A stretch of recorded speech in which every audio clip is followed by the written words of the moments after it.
ಇದೆಲ್ಲದರ ಮಧ್ಯೆ ಏನಾಗುತ್ತೆ ಅಂತ ಒಂದು ಬ್ಯಾಡ್ ಇನ್ಸಿಡೆಂಟ್ ಆಗುತ್ತೆ ನಿಮ್ಮ ಲೈಫಲ್ಲಿ. ಅಪ್ಪನಿಗೆ ಆಕಸ್ಮಿಕವಾಗಿ ಒಂದು ಅನಾರೋಗ್ಯ ಕಾಡುತ್ತೆ, ಸಡನ್ ಆಗಿ ಎಲ್ಲಾನು ಕೂಡ. ಅದ್ರ ಜೊತೆಗೆ ಸ್ವಲ್ಪ ಒಂದಷ್ಟು ದಿನಗಳ ಕಾಲ, ಒಂದಷ್ಟು ವರ್ಷಗಳ ನಂತರ ಅವರ ಅಗಲಿಕೆ ಕೂಡ ಆಗುತ್ತೆ. ನೀವು ಒಂದ್ ಕಡೆ ಲೈಫಲ್ಲಿ ಸೆಟ್ಲ್ ಆಗ್ತಿದ್ದೀರಾ, ಆ ಒಂದು ಸಕ್ಸಸ್ ಅನ್ನು ನೋಡೋದಕ್ಕೆ ತಂದೆಯವರೇ ಇರಲ್ಲ. ಆ ಒಂದು ಇನ್ಸಿಡೆಂಟ್ ಬಗ್ಗೆ ಹೇಳೋದಾದ್ರೆ 2014 ನಮ್ಮ ಡ್ಯಾಡಿಗೆ ಅಂದರೆ ಅವ್ರು ಮೀಟಿಂಗ್ ಹೋಗ್ಬೇಕಾದ್ರೆ ತುಂಬ ಅರ್ಜೆಂಟ್ ಇತ್ತು ಅಂದ್ಬಿಟ್ಟು ಮೀಟಿಂಗ್ ಹೋದ್ರು. ಅಂದರೆ ಅವರು KMF ಅಲ್ಲಿ ವರ್ಕ್ ಮಾಡ್ತಿದ್ರು, ನಂದಿನಿ ಸಂಸ್ಥೆಯಲ್ಲಿ. ಅಲ್ಲಿ ಎಕ್ಸ್ಟೆನ್ಷನ್ ಆಫೀಸರಾಗಿ ವರ್ಕ್ ಮಾಡ್ತಾಯಿದ್ರು. ಅಂದರೆ ಅವ್ರ ಕೆಳಗಡೆ 40 ಹಳ್ಳಿ ಇರುತ್ತೆ, ಅವರೆಲ್ಲ ಹ್ಯಾಂಡ್ಲ್ ಮಾಡಬೇಕಾಗಿರುತ್ತೆ. ಈ ಡೈರಿಗಳಿರುತ್ತಲ್ಲ ಅಲ್ಲೆಲ್ಲ ಅವರು ಮೇಯ್ನಾಗಿ ಸುತ್ತಾಡಿ ಅದನ್ನು ನಿಭಾಯಿಸ್ಬೇಕಾಗ್ತಿರುತ್ತೆ. ಸೊ ಆ ಒಂದು ಟೈಮಲ್ಲಿ ಅವ್ರಿಗೆ ಅಂದರೆ BP ಶುಗರ್ ಇರೋದ್ರಿಂದ ಏನಾಯಿತು, ಹೋಗೋಕ್ಕಾಗಲಿಲ್ಲ. ಅಂತಂದರೆ ಆನ್ ಟೈಮ್ಗೆ ಹೋಗ್ಬೇಕಾಯ್ತು.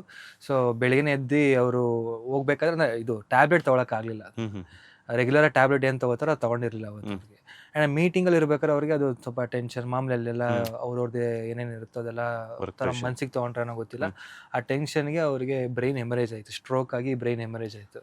ಅಂದರೆ ಡೈರೆಕ್ಟಾಗಿ ಬ್ಲಡ್ಡು ಬ್ರೈನ್ ಸೆಲ್ಸಲ್ಲಿ ಹಿಂಗೆ ಬ್ಲಾಸ್ಟ್ ಆಗುತ್ತೆ. ಸೊ ಹಂಗೆ ಬ್ಲಾಸ್ಟ್ ಆಯಿತು. ಗುಂಡ್ಲುಪೇಟೆಯಲ್ಲಿ ಇದ್ದಾಗ ಹಂಗೆ ಆಗಿದ್ದು ಅವ್ರಿಗೆ.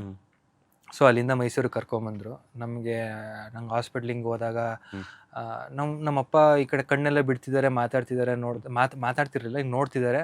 ನಂಗೆ ಜೀವ ಇದೆಯಲ್ಲ ಸಾಕು ಅಂತ ನನಗಾಗ 18-19 ವರ್ಷ ನಂಗಾಗ. ಸೊ ನನಗೆ ಆ ಏಜಲ್ಲಿ ನಂಗೇನೋ ಅಂದರೆ ಹಾಸ್ಪಿಟ್ಲು ನೋಡಿಲ್ದೋನೇ ಅಲ್ಲ ನಾನು, ಹಾಸ್ಪಿಟ್ಲಿಗೆ ಹೋಗಿಲ್ದೋನೇ ಅಲ್ಲ ನಾನು. ಸೊ ಸಡನ್ನಾಗಿ ಹಿಂಗೆ ಹಾಸ್ಪಿಟ್ಲ್ ಎಮರ್ಜೆನ್ಸಿ ಕರ್ಕೊಂಡೋಗಿ ಡ್ಯಾಡಿ ಹಿಂಗೆ ತೋರಿಸ್ತಿದ್ದಾರೆ. ನಂಗೆ ಡ್ಯಾಡಿ ಬದುಕಿದಾರಲ್ಲ ಸಾಕು ಅಂತ ಅನ್ನಿಸ್ತಿದೆ. ಅಂದರೆ ಅವ್ರು ಏನು ಮಾತಾಡ್ತಾ ಇಲ್ಲ. ನನಗೆ ಆ ಸ್ಟ್ರೋಕ್ ಅಂದ್ರೆ ಏನು ಅಂತಲೂ ಗೊತ್ತಿಲ್ಲ, ನನಗೆ ಪ್ಯಾರಾಲಿಸಿಸ್ ಅಂದ್ರೆ ಏನು ಅಂತಲೂ ಗೊತ್ತಿಲ್ಲ. ಸೊ ಡಾಕ್ಟ್ರು ಬಂದ್ಬಿಟ್ಟು ಇಲ್ಲ ಅವ್ರಿಗೆ ಈ ಥರ ಪ್ಯಾರಾಲಿಸಿಸ್ ಆಗಿದೆ ಅಂತಂದ್ರು. ನಮ್ಮ ಅಕ್ಕ ಹಿಂಗೆ ನಿಂತಿರೋರು ಕೇಳಿಸ್ತಿರಂಗೆ ಅವರು ತಲೆ ಸುತ್ತ ಬಿದ್ದೇ ಬಿಟ್ರು ಕೇಳ್ಕೊತಿರ್ಬೇಕಾರೆ. ಹಿಂಗೆ ನನಗೆ ಏನು ಪ್ಯಾರಾಲಿಸಿಸ್ ಅಂದರೆ ಏನಾಗಿರುತ್ತೆ, ಈಗೆಲ್ಲ ಚೆನ್ನಾಗಿದ್ದಾರಲ್ಲ, ಅವ್ರಿಗೇನು ಅಂದರೆ ಗಾಯ ಆಗಿ ರಕ್ತ ಏನೂ ಬಂದಿಲ್ವಲ್ಲ, ಆ ಥರ ಏನಾಗಿಲ್ಲ, ಏನಾಗಿದೆ ಅಂತ ನಾನು. ಅದಾದಮೇಲೆ ಪ್ಯಾರಾಲಿಸಿಸ್ ಅಂದರೆ ಏನು, ಅಂದರೆ ಸ್ಟ್ರೋಕ್ ಅಂದರೆ ಏನು ಅಂದರೆ ಫುಲ್ ಕಂಪ್ಲೀಟ್ ರೈಟ್ ಸೈಡ್ ಅವ್ರಿಗೆ ಫುಲ್ ಪ್ಯಾರಾಲಿಸಿಸ್ ಆಯಿತು. ಕೈ ಮತ್ತು ಕಾಲು ಎರಡೂ ಆಡ್ತಿರ್ಲಿಲ್ಲ, ಮಾತು ಬರ್ತಿರ್ಲಿಲ್ಲ, ಆ್ಯಂಡ್ ನಮ್ಮನ್ನ ರೆಕಗ್ನೈಸು ಮಾಡ್ತಿರ್ಲಿಲ್ಲ. ನನಗೆ ಲಿಟ್ರಲಿ ನಮ್ಮ ಅಪ್ಪನ ನಾನು ಮತ್ತೆ ಹುಟ್ಟಿರೋ ಮಗು ಥರ ನೋಡೋಕೆ ಸ್ಟಾರ್ಟ್ ಆಗೋಯ್ತಾಗ. ಹಾಸ್ಪಿಟ್ಲಲ್ಲಿ ಆಲ್ಮೋಸ್ಟ್ ಒಂದು 6 months ಇದ್ವಿ. ನಂದು ಲೈಫ್ ಪ್ಯಾಟ್ರನ್ನೇ ಚೇಂಜ್ ಆಗೋಯ್ತಾಗ. ಕಾಲೇಜಲ್ಲಿ ಬಂಕ್ ಹೊಡ್ಕೊಂಡು ಹಂಗೆ ಹಿಂಗೆ ತಿರ್ಗಾಡ್ಕೊಂಡು ಮೈಸೂರಲ್ಲಿ ಒಂಥರ ಮಜಾ ಮಾಡಿಕೊಂಡು ಆ ಲೈಫ್ ಸ್ಟೈಲ್ ಇದ್ದವನು ನೆಕ್ಸ್ಟ್ ಡೇಯಿಂದ ಬರೀ ಬೆಳಿಗ್ಗೆ ಹೋಗು, ಹಾಸ್ಪಿಟ್ಲ್ ಬಂದು ಮಲ್ಕೋ, ಹಾಸ್ಪಿಟ್ಲಲ್ಲಿ ನೋಡು, ಆಮೇಲೆ ಅವ್ರನ್ನ ಕರ್ಕೊಂಡು ಎತ್ಕೊಂಡು ಹೋಗ್ಬೇಕಿತ್ತು ಎಲ್ಲ ಕಡೆಗೂ. ಅಂದರೆ ಲಿಟ್ರಲಿ ಒಂಥರ ಮಗು ಥರ, ಅಂದರೆ ಆಲ್ರೆಡಿ ಪರ್ಸ್ನಾಲಿಟಿ ಇರೋ ಒಂದು ಮಗು ಥರ ಇದ್ರು. ಸೊ ಆಗ ಒಂದು ಮಾತು ಬರ್ತಿರ್ಲಿಲ್ಲ, ಕಣ್ಣಿಡಿತಿರ್ಲಿಲ್ಲ, ಅವ್ರಿಗೆ ಊಟ ಮಾಡಿಸ್ಬೇಕಿತ್ತು, ಪ್ರತಿಯೊಂದು ಅವ್ರಿಗೆ ಡೈಪರ್ ಚೇಂಜ್ ಮಾಡೋದ್ರಿಂದ ಹಿಡಿದು ಮತ್ತು ಹೆಂಗೆ ಮಗುನ ಹೆಂಗೆ ನೋಡ್ಕೋತೀವೋ ನೀವು ಹಂಗೆ ನೋಡ್ಕೋಬೇಕಿತ್ತು. ನನಗೆ ಇದನ್ನ ಹಿಂಗೆಲ್ಲ ನೋಡ್ಬೇಕಾ ನಮ್ಮ ಅಪ್ಪನ ಅನ್ನೋ ಥರ ಒಂಥರ ತುಂಬ ಹಿಂಸೆ ಆಗ್ತಿತ್ತು ನಂಗಾಗ. ಅಂದರೆ ಆ ಏಜಲ್ಲಿ ಒಬ್ಬ ಗಂಡು ಮಕ್ಕಳಿಗೆ ಒಂಥರ ಒಂದು ಬಿಗ್ ಸಪೋರ್ಟ್ ಆಗಿ ಅಪ್ಪ ನಿಂತ್ಕೋಬೇಕಾಗುತ್ತೆ. ಒಂದು ಶೋಲ್ಡ್ರ್ ಮೇಲೆ ಒಂದು ಕೈ ಬೇಕೇ ಬೇಕು. ನಿನಗೆ ನಾನಿದ್ದೀನಿ ಮಗ, ಹೋಗು, ನೀನು ಏನಾರು ಮಾಡು, ನೀನು ಸಾಧನೆ ಮಾಡು, ನನ್ನ ಜೊತೆ ನಿಂತ್ಕೋತೀನಿ ಅಂತ ಹೇಳೋಕ್ಕೆ ಒಂದು ಶೋಲ್ಡ್ರ್ ಮೇಲೆ ಕೈ ಹಾಕೋಕೆ ಒಬ್ಬ ಅಪ್ಪನವರು ಇರಬೇಕು ಜೊತೆಗೆ. ಆ ಟೈಮಲ್ಲಿ ನಂಗೆ ಅದು ಇರಲಿಲ್ಲ ಅಂದಾಗ ನಂಗೆ ತುಂಬ ಬ್ಲ್ಯಾಂಕ್ ಆಗ್ತಿತ್ತು. ಜೀವನದಲ್ಲಿ ಏನು ಮಾಡಬೇಕು ಅಂತಲೇ ಗೊತ್ತಾಗ್ತಿರ್ಲಿಲ್ಲ.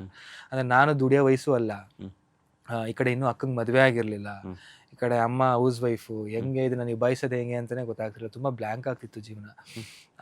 ಆ ಟೈಮಲ್ಲಿ ಮತ್ತೆ ಅವ್ರನ್ನ ಒಂದು 6 months ಹಾಸ್ಪಿಟ್ಲಲ್ಲಿ ಇರಿಸಿ, ಮತ್ತೆ ಅವ್ರಿಗೆ ಫಿಸಿಯೋಥೆರಪಿ ಅದು ಇದು ಟ್ರೀಟ್ಮೆಂಟ್. ನಾನು ಈ ಕಡೆ ಇಂಥ ಜಾಗ ಕರ್ಕೊಂಡೋಗಿದ್ದೀನಿ ಅನ್ನೋದೇ ಇಲ್ಲ.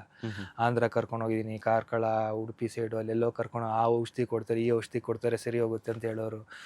ಬರೀ ಕರ್ಕೊಂಡೋಗೋದೇ ಆಗ್ತಿತ್ತು. ಕಾರ್ ಮಾಡೋದು ಕರ್ಕೊಂಡೋಗೋದೇ ಆಗ್ತಿತ್ತು. ಆ ಒಂದು ಟೈಮಲ್ಲಿ ಮಾತ್ರ ತುಂಬ ಸಫರ್ ಪಟ್ಟಿದ್ದೀವಿ. ಅಂದರೆ ಅದು ಆ ಕಾಯಿಲೆ ಒಂಥರ ಮನೆಯವ್ರಿಗೆ ಬಂದಂಗೆ, ಅದು ನಾಟ್ ದಟ್ ಪರ್ಟಿಕ್ಯುಲರ್ ಪರ್ಸನ್ ಥರ ಅಲ್ಲ, ಅದು ಮನೆಯವರೆಲ್ಲರೂ ಅನುಭವಿಸ್ಬೇಕಾಗುತ್ತೆ. ಅಷ್ಟು ಕಷ್ಟ ಆಯ್ತದು. ಸೊ ಹಂಗಿರ್ಬೇಕಾದ್ರೆ ಅವ್ರನ್ನ ಮತ್ತೆ ಒಂದು ಹಂತಕ್ಕೆ ಅಂತಂದರೆ ಮನೇಲಿ ಅವರಾಗಿದ್ದವರೇ ಒಂದು ಚಿಕ್ಕ ಕೆಲಸ ಮಾಡ್ಕೊಳ್ಳೋಕ್ಕೆ, ಅಂದರೆ ಸ್ವಂತವಾಗಿ ಒಂದು ಸ್ಟಿಕ್ ಹಿಡ್ದು ನಡೆಯೋಷ್ಟು ಅವ್ರನ್ನ ನಾನು ನಿಲ್ಲಿಸಿದ್ದೀನಿ ಅಂತಂದರೆ ನಮ್ಮ ಮನೆಯವರೆಲ್ಲ ತುಂಬ ಅಷ್ಟು ಕಷ್ಟಪಟ್ಟಿದ್ದೀವಿ. ಯಾಕೆಂದರೆ ಅವ್ರಿಗೆ ಅಷ್ಟು ಫಿಸಿಯೋಥೆರಪಿ ಮಾಡಿಸಿ ಒಂದು ಸ್ಟಿಕ್ಕಲ್ಲಿ ಮನೆ ಒಳಗಡೆ ಮಾತ್ರ ನಡೀತಾ ಇದ್ದಿದ್ದು ಅವರು. ಆ್ಯಂಡ್ ಅವ್ರ ಕೆಲಸ ಒಂದು ಬಾತ್ರೂಮ್ಗೆ ಹೋಗಿ ಬರೋಂಗೆ ಥರ ಆಗ್ಬಿಟ್ರೆ ಸಾಕಪ್ಪ ಅಂತ ಅನಿಸ್ಬಿಟ್ಟಿತ್ತು ನಮಗೆ. ಅಂದರೆ ಅಷ್ಟು ಕ್ರಿಟಿಕಲ್ ಆಗಿಬಿಟ್ಟಿದ್ರು ಅವರು. ಒಂದು ಸ್ಮೋಕ್ ಮಾಡ್ತಿರಲಿಲ್ಲ, ಒಂದು ಡ್ರಿಂಕ್ ಮಾಡ್ತಿರಲಿಲ್ಲ, ಫುಲ್ ಹೆಲ್ತಿ ಆಗಿದ್ರು. ಆದರೂ ಇವ್ರಿಗೆ ಯಾಕೆ ಹಿಂಗಾಯಿತು ಅಂತ ನಮ್ಮ ಅಪ್ಪನ ದೇವ್ರ ಹತ್ರ ನಮ್ಮ ಮನೆಯವರೆಲ್ಲ ಬೆಳಿಗ್ಗೆ ದೇವ್ರ ಮುಖ ನೋಡದೆ ಏನು ಕೆಲಸನೂ ಮಾಡೋರೇ ಅಲ್ಲ, ದೇವ್ರಿಗೆ ದೀಪ ಹಚ್ಚಿದೆ ಹೊರಗಡೆ ಹೋಗೋರೇ ಅಲ್ಲ. ನಮ್ಗೆ ಯಾಕೆ ಈ ಥರ ಕಷ್ಟ ಅಂತ ನನಗೆ ಅದು ತುಂಬ ಕಾಡ್ತಿತ್ತು. ನಮ್ಮಮ್ಮ ಅಷ್ಟು ದೇವರು ದೇವರು ದೇವರು ಅಂತ ಅಷ್ಟು ಪೂಜೆ ಮಾಡೋರು, ಆದರೂ ನಮ್ಮ ಅಪ್ಪಂಗೆ ಯಾಕೆ ಹಿಂಗಾಯಿತು, ಯಾರಿಗೇನು ತಪ್ಪು ಮಾಡಿದ್ವಿ ಅನ್ನೋ ಥರ ತುಂಬ ಕಾಡ್ತಾ ಇತ್ತು ನಂಗೆ ಆ ಟೈಮಲ್ಲಿ, ಆ ಏಜಲ್ಲಿ. ತುಂಬ ದೇವ್ರಿಗೆ ಒಂಥರ ಬೈಕೊಳ್ಳೋ ಒಂಥರ ಮನಸ್ಥಿತಿ ಬಂದುಬಿಟ್ಟಿತ್ತು. ಯಾಕೆ ದೇವ್ರು ಇಷ್ಟೊಂದು ಕ್ರೂರಿನ ನೀನು, ಒಂದು ಕೈಕಾಲನ್ನ ಬದುಕಿರ್ಬೇಕಾದ್ರೆ ಒಂದು ಕೈಕಾಲನ್ನ ಕಿತ್ಕೊಬಿಟ್ಟಿದ್ಯಲ್ಲ, ಈ ಥರ ಅವ್ರಿಗೂ ಒಂದು ಜವಾಬ್ದಾರಿ ಇದೆ, ಮಗಳು ಮದುವೆ ಮಾಡಬೇಕು, ನನಗೊಂದು ಜೀವನ ತೋರಿಸ್ಬೇಕು, ಈ ಏಜಲ್ಲಿ ಹಿಂಗೆ ಮಾಡಿಬಿಟ್ಟಲ್ಲ ಅಂತ ನಂಗೆ ಅಷ್ಟು ಬೇಜಾರಾಗ್ತಿತ್ತು. ಅದಾದಮೇಲೆ ಅದೇ ಒಂಥರ ನಂಗೆ ಇನ್ಸ್ಪೈರ್ ಆಯ್ತು ಏನೋ ಗೊತ್ತಿಲ್ಲ ನನಗೆ. ನಮ್ಮ ಅಪ್ಪನ ನೋಡೋಕೆ ಬರೋರೆಲ್ಲ ಬಂದು ಹೇಳೋರು, ಅಂದರೆ ನಮ್ಮಪ್ಪ ಈಸ್ ಎ ವೆರಿ ವರ್ಕಾಲಿಕ್ ಪರ್ಸನ್, ತುಂಬ ಪಂಚುಯಲ್ ಆಗಿದ್ರು, ಇಂಟ್ರೋವರ್ಟ್ ಪರ್ಸನ್ ಅವರು ತುಂಬ. ನನಗೆ ಯಾವತ್ತೂ ಹೇಳ್ದಂಗೆ ನನಗೆ ರಿಸ್ಟ್ರಿಕ್ಟ್ ಮಾಡ್ತಿರಲಿಲ್ಲ, ಈ ಕೆಲಸ ಮಾಡು ಆ ಕೆಲಸ ಮಾಡು ಅಂತ, ಹಿಂಗೆ ಓದು ಚೆನ್ನಾಗಿ ಓದು ಅಂತ. ನಾನು ಯಾವ ಕಾಲೇಜಲ್ಲಿ ಓದ್ತಿದ್ದೆ ಅನ್ನೋದು ಅವ್ರಿಗೆ ಗೊತ್ತಿರಲಿಲ್ಲ.